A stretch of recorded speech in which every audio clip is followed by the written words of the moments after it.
Hello, good morning. Welcome to Gaming Insight Daily for Monday, June 16th, 2025. I'm Steve Saylor. This is your daily show of gaming news, accessibility news, or updates about my life. I have a iced coffee from Starbucks today because I wanted Starbucks. It's a nice chocolate cream cold brew. Very, very nice. I want to give, before I get into today's video, I want to give a shout out to my friends Marcel and Steve. This weekend, they threw an amazing local event here in Toronto called Pixel Power Play, or P3 as we kind of nicknamed it. It was an event where over 20 developers within Toronto or just within the local area of Toronto kind of came in, or at least Canadian developers came in and showed off their games to not only creators and press, but also to the public. It was a free event for people to be able to, for the Twitch community that was also kind of run, because Marcel runs the Twitch Toronto community. And it was an amazing turnout, a lot of great games that were being shown. I didn't get a chance to play all of them, mostly just kind of do just more for accessibility reasons. Not a fault to Marcel or my friends Marcel and Steve, or even the developers that were there. It just wasn't the greatest environment for me to be able to play, which is fine. I'm not knocking them for inaccessibility in any way. It was just a great event that I think that should happen more. And I will be talking to Marcel and Steve afterwards to be able to try to be able to make it more an accessible event. Wasn't that it was inaccessible. It was just there's a few areas that I noticed that could be improved for next time. And I hope there is a next time, because I think there was a great turnout. And they were they were streaming it on the homepage of Twitch for a period of time, so it was great to be able to see that. And I really hope that they get to do this again in the future, whether it's sometime this year again, or hopefully maybe next year around Summer Game Fest time, so Toronto and Canada can have its own E3, as it were, or P3, which was great. So shout out to Marcel and Steve. They're my co-hosts on the Gaming Network. Great job. All right, let's jump into today's video, because today I wanted to do a re-review of Death Stranding in 2025, because it's been a couple years since I played it last, which was literally for the review of the director's cut when it came out. And I was actually even looking up my review to kind of see where my thoughts were then as compared to where they are now. And I wanted to do this because like the Death Stranding 2 is about to come out, and I could be able to say that I am reviewing that for Death Stranding 2 so it will be coming out, literally the reviews will be coming out a week as of this recording. So if you have any questions about Death Stranding 2 for accessibility, please let me know in the comments down below, and I will try to answer them during that review. So please, if you have any questions about anything about the game at all, I'll talk about it then. But let's jump into Death Stranding 1. I wanted to do a re-review of it in 2025, just to see if there was anything that I might have either missed, or just based on kind of things that I've learned over the past couple of years since that review came out, to see if there was any new accessibility that I either noticed or just didn't notice before, or maybe was added and I don't know. Like it was kind of one of those, I feel like I missed a lot of what could have been in there, and based on my knowledge now, I wanted to see if there was anything that I could notice from the game in a new, fresh perspective. So I will say, jumping into Death Stranding again, I had to kind of relearn how to play it. I started from the very beginning again, because I wanted to sort of refresh myself on the story and on everything, and see how far I could be able to get within the game itself. And there was a lot of, I'll just say kind of pretty much right off the hop, this game is not accessible. It is I had hoped that maybe over time I could have noticed some sort of good accessible design choices that were made, and yeah, there were some, but there was a lot kind of going against it for just from what Kojima Productions added in, that kind of makes it a lot like kind of overshadows the potential good accessibility in the design because of all the other like stuff that's on top of it.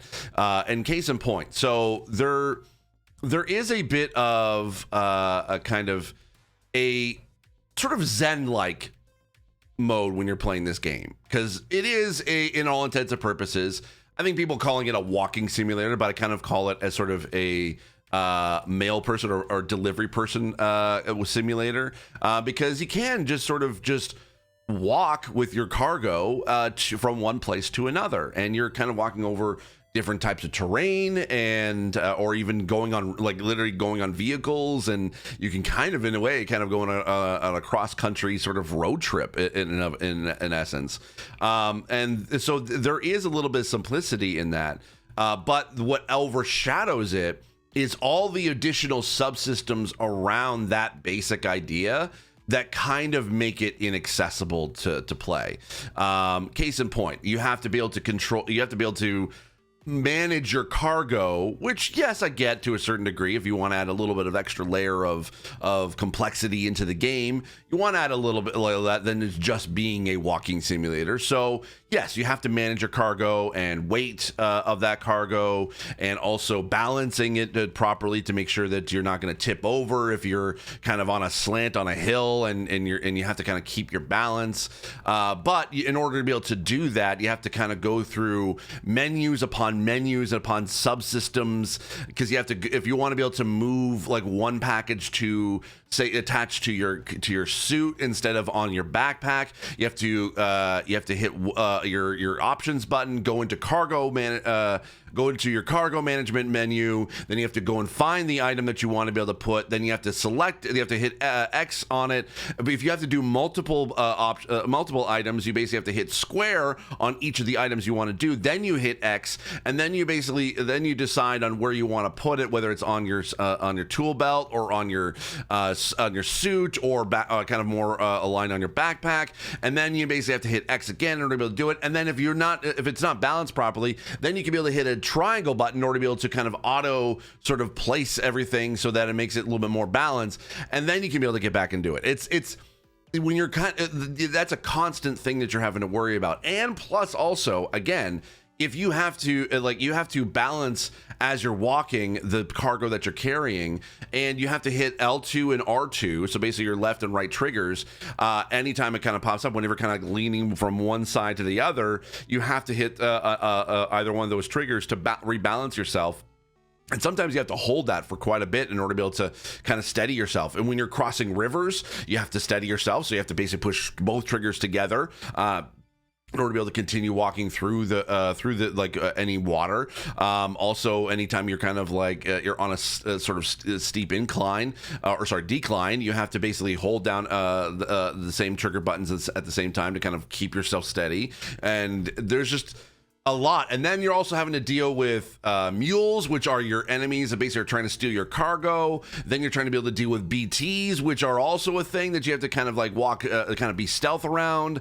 And it's so many. And then if you're using your weapons, you basically have to make sure that your weapon is equipped on your person, instead of like if you're on your vehicle, then you're kind of having to go through on your vehicle's cargo management system, be able to move that item to your backpack or on your person. Then you have to go into your other tools menu, try to select the tool on the sort of radio wheel of what tool you want, and then you basically have to hit either left trigger to be able to enable it, or to be able to use it, and then you can be able to hit the right trigger or any other button. Like, again, there's just that's just to be able to use a weapon.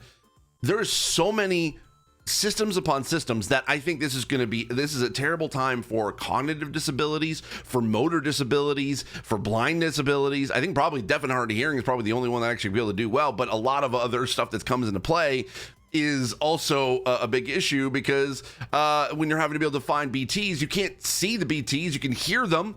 And the only way to be able to know that any BT is nearby is there like a little bit of like a radar thing that pops up on your shoulder. But if you have your tall backpack, it kind of does sort of a transparency, so you can sort of see through it, but you have to kind of like almost like turn your camera in a way that will allow you to be able to know where they are. And then you just have to kind of like hope to be able to see them, because unfortunately you can't hear them. There is a neat little accessible design where you kind of have this sort of like zoom in effect whenever a thing happen, so that whenever, say, like rain starts, you can basically, because that rain also affects the damage of your cargo, that you can be able to, like, there's a zoom in effect that basically allows you to sort of know what's happening, and you can have that enabled every time that happens. So whether it's from rain starts, or when BTs are nearby, or whenever, like, you actually have to walk slow because they're about to, like, they're really, really nearby. So there is that, but again, there's just a lot going against it that kind of overshadows a lot of the simplicity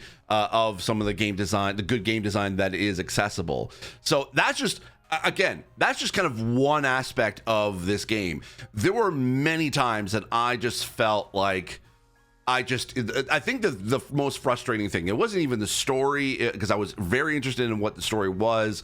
It wasn't even just sort of the cargo delivery stuff. It was just, what frustrated me the most was the constant subsystems of just managing your cargo at all times, because also cargo falls, and if you get hit by a thing, you basically have, like, that gets thrown onto the ground, or God forbid you're near a river where it gets swept away, or God forbid you get swept away by the BTs to a whole different area, and then your cargo is all gone. So you have to, hopefully you have some of your grenades or your weapons to be able to take out the BTs, because after that, then you have to go and pick up your cargo. Then hopefully your cargo is not totally damaged and be able to deliver it. But then there's also cargo repair spray that you have to basically go into your tooltips, find it, pick it out. Then you have to be able to hit one button to be able to move from to point it backwards or point it forwards. Then you have to hit R2 to be able to, like, it's just so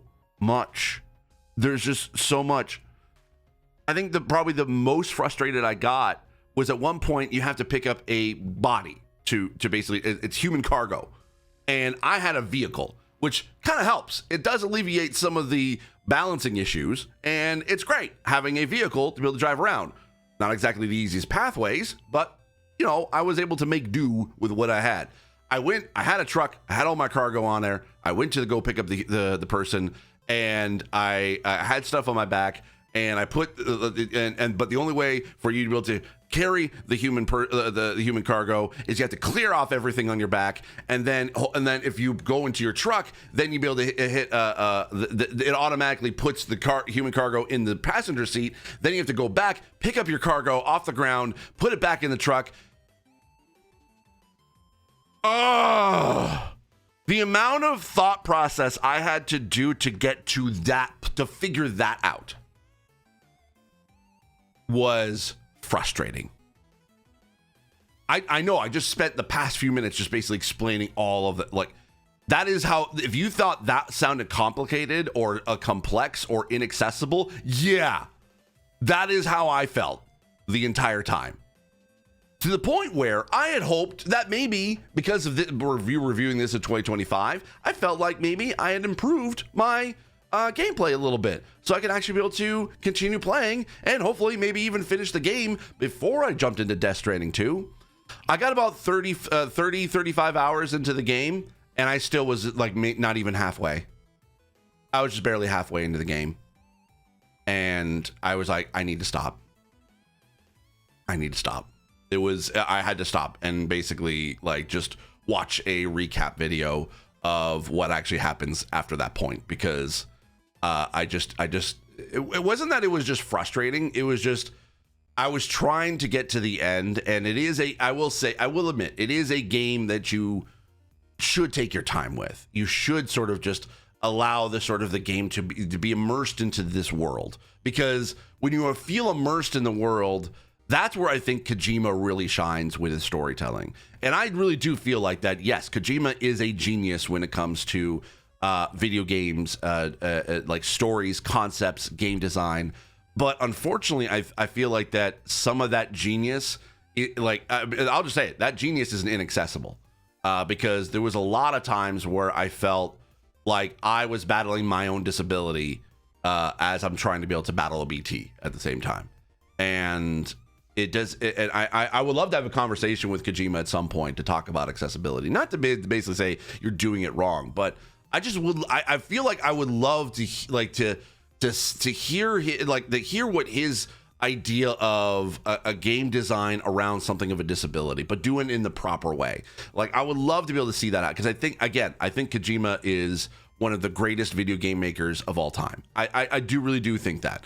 But it's just frustrating when you want to be able to play his games, and there's just too many systems upon systems that are just a little too much, like are just a little overcomplicated, that I think it didn't need to be. There was something that I did notice that actually in this, like, kind of, we're taking on now, jumping into what I noticed this time around versus when I reviewed it last. I don't know how I missed this last time, but I'm going to show a video of this as I'm talking to kind of prove my point. So again, this is how kind of complicated this menu system is. So basically, you can see, like, there's just a lot of information on this that it was hard for me to be able to keep up. So I'll just play this video here. Don't worry, there's no sound for it, so you're not mixing it. So there is a thing in the map that you can be able to trace a route to kind of are using the map to try to find the most efficient route, but also just a route for you to be able to take so you don't get lost. I did not notice this the first time around. And again, I don't know if this was something that was included into the game at launch, or this was added to director's cut, or this was added even as an update to later. But as you can see, once you draw your route, I'll kind of jump ahead a little bit here, because here we go. So you can see this glowing dotted line that leads you to your waypoints, because basically you can set your own markers to be able to plot your own route, so you can be able to so you don't get lost. There is, so this outline is very bright. Yes, it can be a little bit lost in lighter environments, but for the most part, it is relatively visible, and it even kind of like directs you in an arrow of where you should be going. Now, granted, if you draw properly, you can see here that it looks like I'm supposed to go backwards, but because the arrow's pointing back to where I came from. But that's just based on how you drew it in the map. So there is that. But it's just a nice visual element to kind of navigate you to where you need to go. And there is I won't be able to show you how it sounds, because I think it is a little too subtle. Unfortunately, there is fortunately/unfortunately, there is a audio cue whenever you are near this dotted line. And I will say, like, it in a quiet environment, you can be able to hear it relatively okay. But when there's every other bit of sound effect that is happening, or even music comes in play, it is extremely difficult to hear.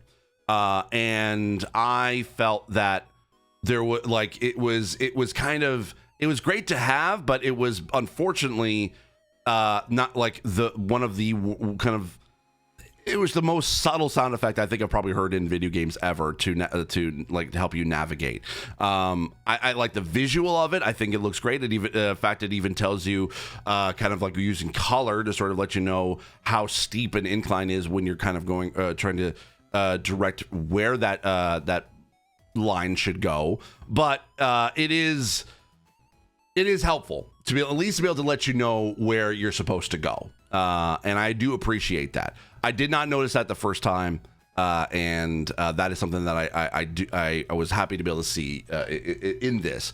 And I hope that with Death Stranding 2, that this would be improved, because I feel like that this is a great feature. This will be, I think, could be a really cool way to help with disability, like for navigational assistance. And if there's an audio cue, to be able to, like, a bit more pronounced audio cue to let you know where like kind of directionally where that line is, so you can be able to know where it lines up. It may not help you with being able to traverse cliffs and mountains and stuff, because there is going to be a lot of that, and of course you have to balance everything, and it is physics based. So if you are going down a steep incline, you do have to hold down again on the balance yourself on the triggers, and there is a audio cue for that.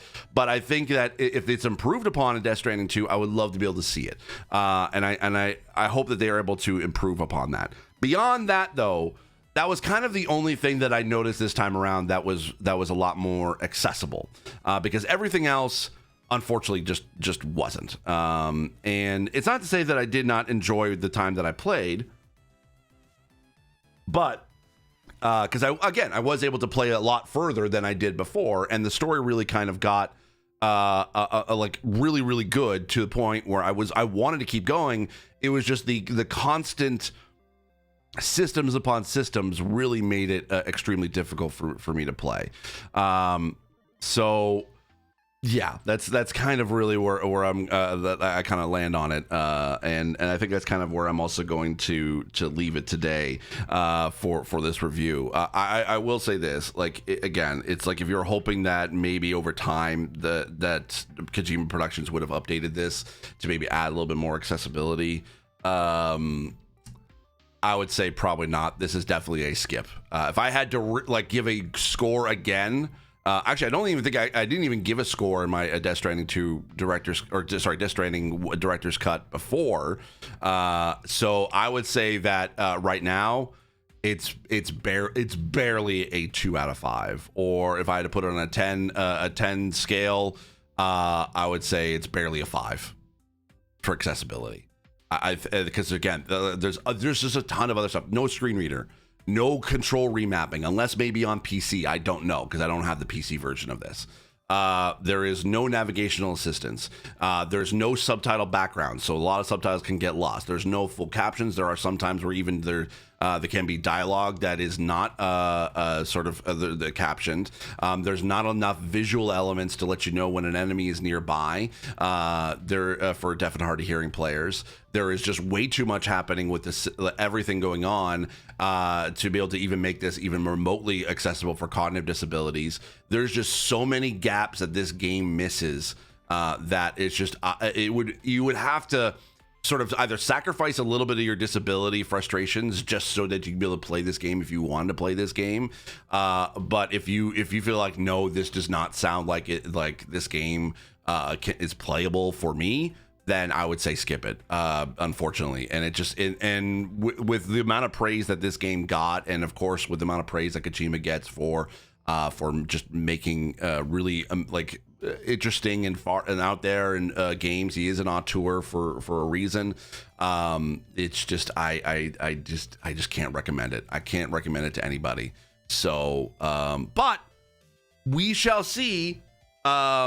When I jump into Death Stranding 2 on the beach, hopefully Kojima was able to add, or at least Sony maybe, or PlayStation was able to influence maybe the Kojima team to be a little bit more accessible. So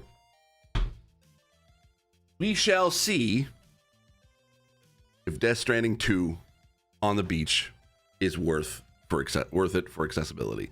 Thanks to PlayStation Canada for sending me this kind of cool Death Stranding 2 hat. Not gonna lie, it was a nice little package for me. So anyway, that's gonna be it for me. Thank you so much for watching. I always feel like I put my hats on very they don't look straight to me. Not this, or at least it feels like every time I put on a hat it's crooked. Anyway, I have a large head. That's a whole other thing, but besides the point. Thank you so much for watching. I really do appreciate it. If you have any comments about the game, or if you've played it since then, or you try to be able to play this in 2025, or again, if you have any questions about Death Stranding 2 for accessibility, please leave me in the comments down below. Thank you so much again. I'll see you all tomorrow, and as always, I remain obedient to the yours. Bye-bye.